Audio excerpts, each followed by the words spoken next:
ಇನ್ನು ಇದರ ಮಧ್ಯೆ ಸಮರ್ಪಕವಾಗಿ ಡೀಸೆಲ್ ಸಿಗದೇ ಇರುವಂತಹ ಕಾರಣಕ್ಕೆ ರೈತರು ಕಂಗಾಲಾಗಿ ಹೋಗಿದ್ದಾರೆ. ಕೃಷಿ ಚಟುವಟಿಕೆಗಳು ಆರಂಭದ ಹೊತ್ತಲ್ಲೇ ಪರದಾಡ್ತಾ ಇದ್ದಾರೆ ರೈತರು. ಗದಗ ಜಿಲ್ಲೆ ಲಕ್ಷ್ಮೇಶ್ವರ ಪಟ್ಟಣದಲ್ಲಿ ಡೀಸೆಲ್ ಅಭಾವ ಉಂಟಾಗಿದೆ. ಡೀಸೆಲ್ಗಾಗಿ ಕ್ಯಾನ್ ಜೊತೆಗೆ ಟ್ರ್ಯಾಕ್ಟರ್ ಸಮೇತ ಕ್ಯೂ ನಿಂತ್ಕೋತಾ ಇದ್ದಾರೆ ರೈತರು.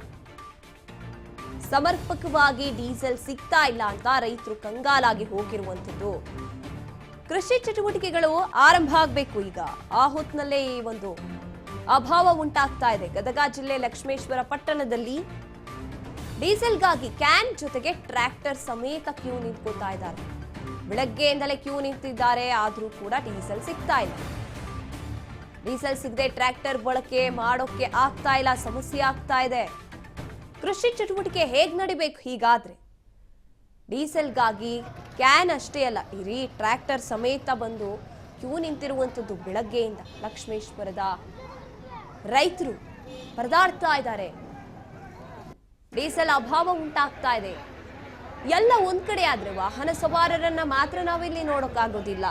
ಈಗ ಒಂದು ಟ್ರ್ಯಾಕ್ಟರ್ ಎಷ್ಟು ಇಂಪಾರ್ಟೆಂಟ್ ಇವಾಗ ಕೃಷಿ ಚಟುವಟಿಕೆಗಳು ನಡಿಬೇಕು ಅಂದ್ರೆ. ಅದರಿಂದಲೇ ನಾವು 4 ಹೊತ್ತು 3 ಹೊತ್ತು ಊಟ ಮಾಡೋದು.